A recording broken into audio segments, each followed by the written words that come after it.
Hi guys! Kumusta na kayo? Ito po, nag-iisa ako sa bahay kasi po si Granddad ay nakipag-banding sa kanyang mga kabarkada kasi nung 3 weeks ago nag-banding sila dito sa amin. So this time, doon naman sa isa kung saan malapit nakatira. Parang ganun-ganon.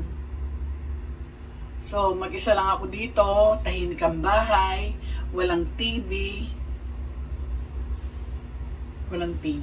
Walang sound ang TV. Kaya, aalis sana ako. Pupunta sana ako dun sa grocery. Medyo malayo-layo. At magbabas ako. Kaya lang, sabi ko, tanghali na. Magwa 1:30 PM na. Baka dumating si Granddad at hindi niya mabuksan yung malaking pinto dito. Ayoko na makitext kasi hindi pa ako sigurado kung aalis ba ako o hindi. So, nag-ayos muna ako. Sabi ko, alis ako. Maganda kasi yung panahon sa labas. Mainit na. Nakita nyo naman, oh. Nakapang-summer na yung mga tao. So, inisip ko magluto na lang para pagdating niya may pagkain na. Bibili sana ako ng mga sahog sa sopas. Kasi ubos na yung carrots. Ano pa ba yung nilalagay? Yung hotdog na nasa can. Ano pa? Celery.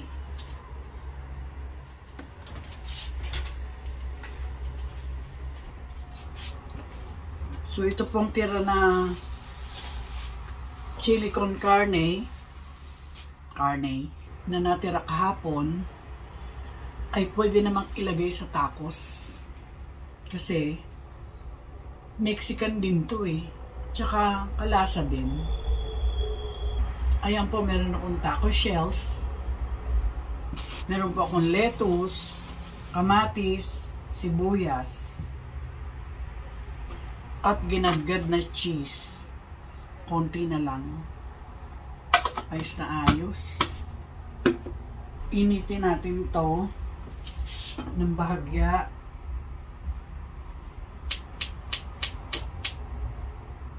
So, kahapon po, tumawag yung consultant niya at sinabi sa kanya yung result ng kanyang MRI.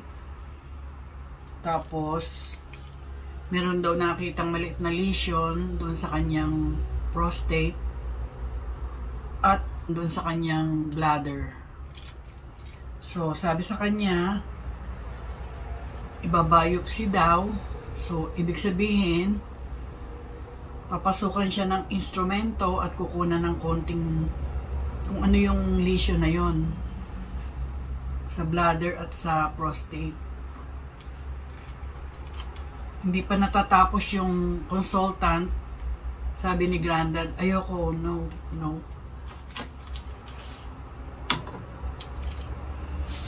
So, tumatanggi siya.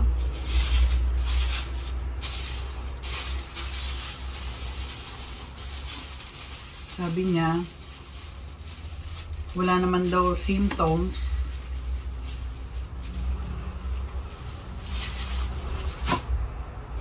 So, ibig sabihin, hindi siya magpapa-biopsy. Sinabihan ko siya, biopsy lang naman yun.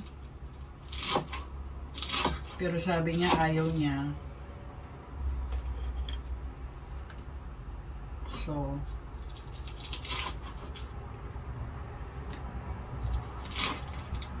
kasi nga naman, kahit na maliit lang yung cancerous cell, kung may makita man, subjected siya sa chemotherapy. So sabi niya, Baka hindi niya kayanin.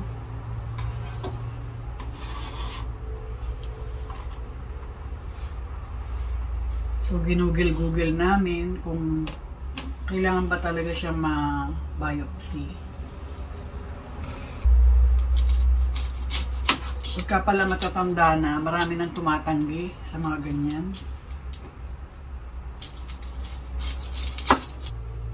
Sa 500 men over 70 years old, mga 85% ang tumatanggi sa biopsy.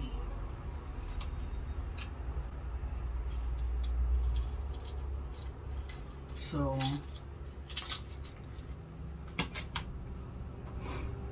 pagdasal na lang na hindi kumalat, kung ano man yun, kung meron man. Kasi ang lesion minsan cancerous. Diba?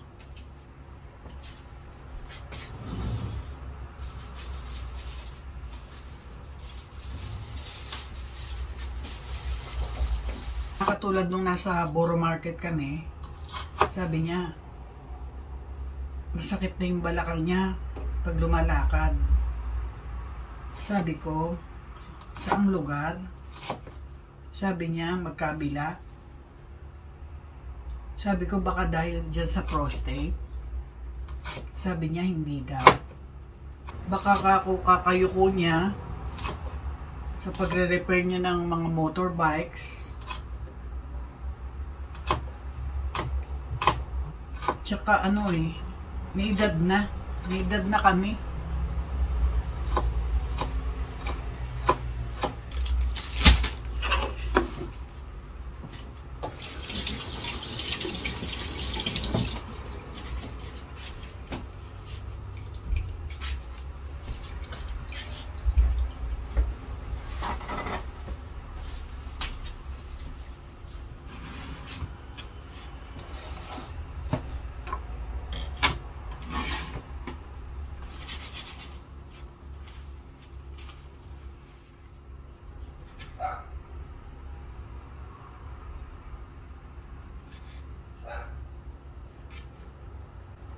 Sara muna nga natin yung bintana kasi tumatahol yung aso ng kapitbahay.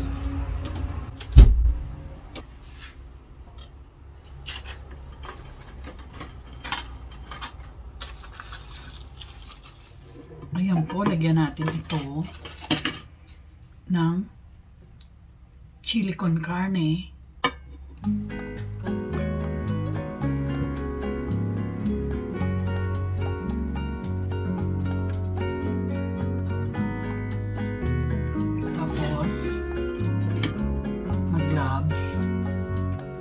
Lagyan ng lettuce,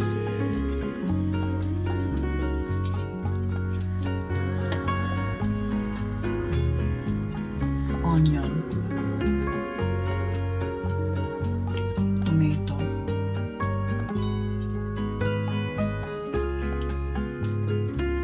grated cheese,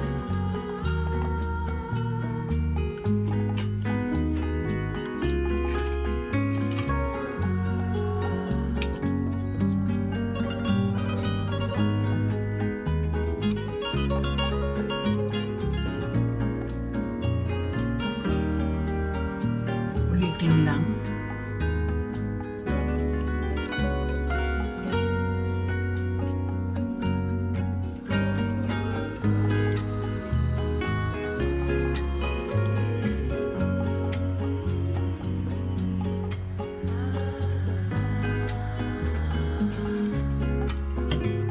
Ayan po, dalawa lang muna kasi baka hindi ko maubos.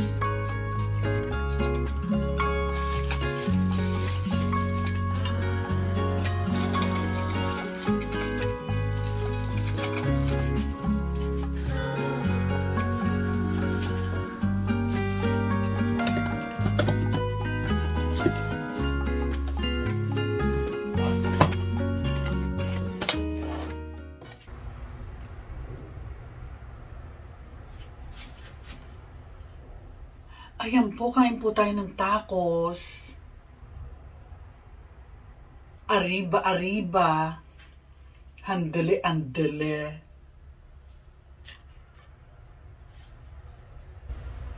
Alam niyo, hirap kainin ito, no? Nakakawala ng glamour. Diba? Paano ba kainin to ng mga Mexican? Ganyan? O ganyan? Isin muna natin yung ating lipstick. Alis kasi sana ako, kaya ako nag-lipstick. At nagpulbos. At nag-eyeliner.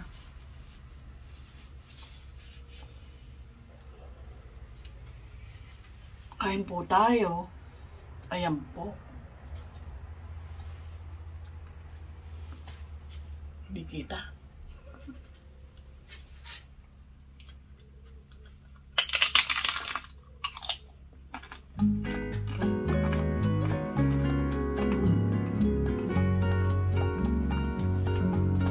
Ayos na ayos naman pala ang chili con carne.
Masarap.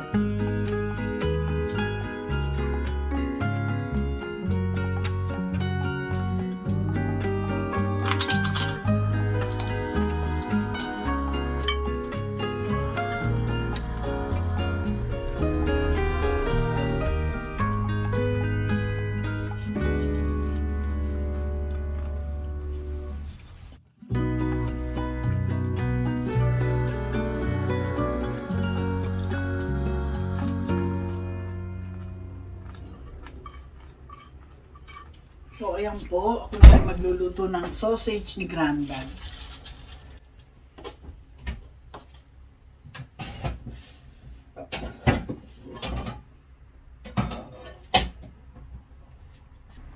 Dito po, maglagay ng konting water. Half a cup. Ilagay ang sausage na binili namin sa Preston, kung saan nakatira si Uncle Jerry.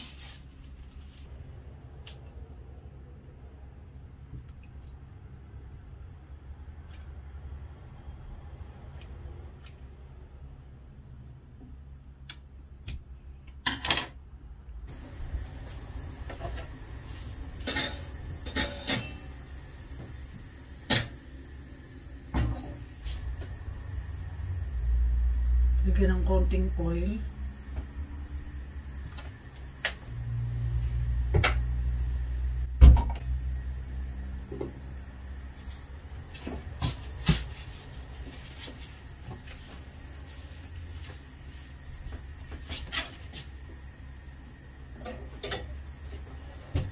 Wala nang wala nang battery, oh.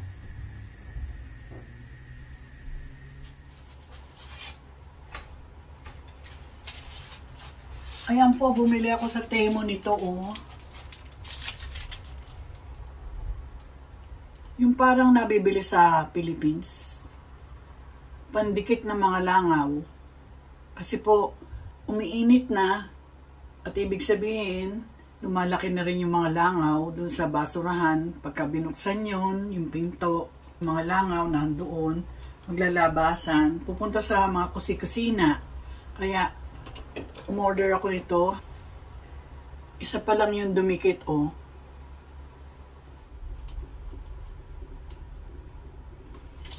Ayan po, meron po ako nabiling reduced price na mashed potato. Pasasarapin natin to. Biruin nyo, 3 pound, naging 1 pound 32 na lang. Kasi po, masyadong bland. Butasan.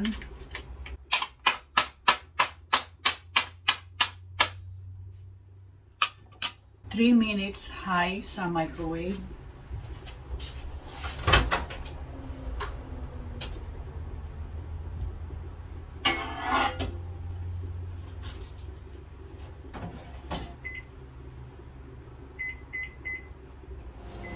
So gagawa po ako ng gravy.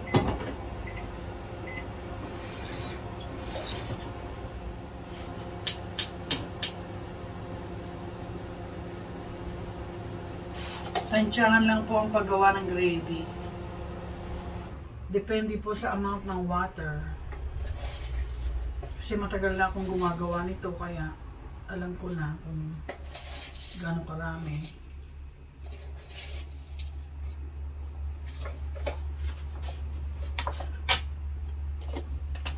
Kasi po, sausage with mashed potato and gravy. Yun ang magkakapartner.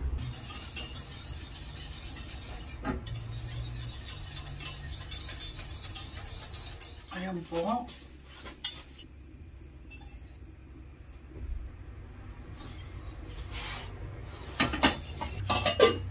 Tabi muna to. So mag-caramelized onion po tayo. Ang toppings po dun sa sausage, at masarap ito sa mashed potato.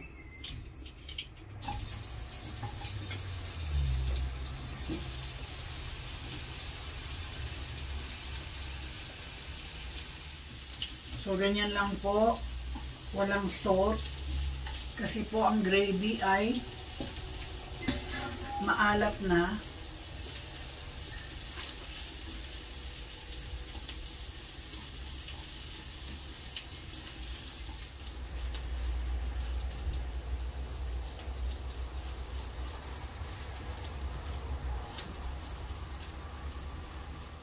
So, ayan po, 3 minutes high sa microwave. Buksan.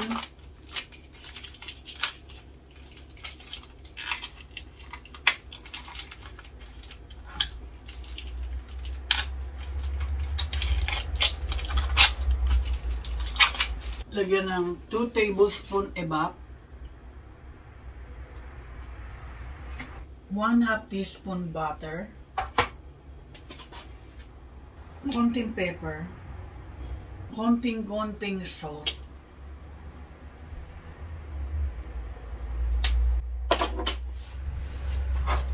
at haluin.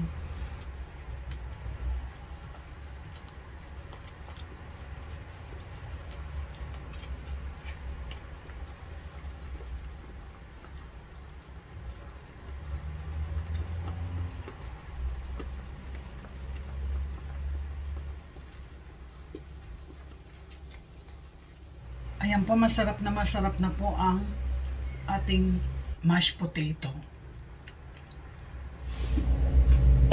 Tapos na rin ito.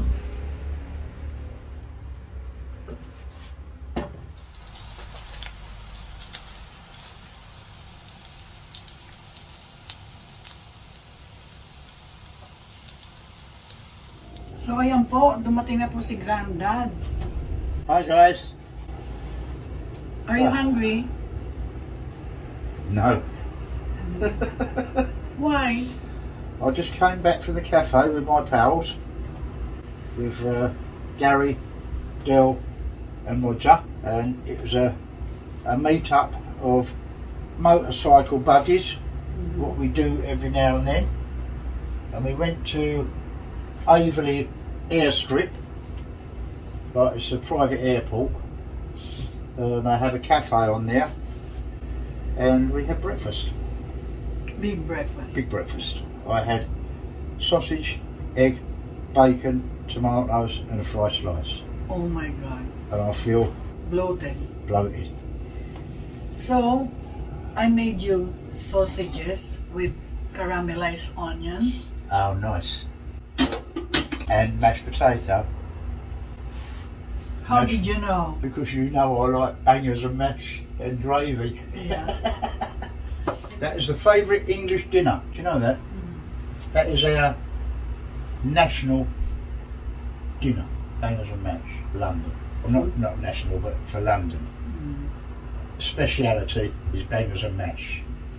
Lancashire is Lancashire hot pot with Bisto gravy, bits of meat and vegetables and everything in it.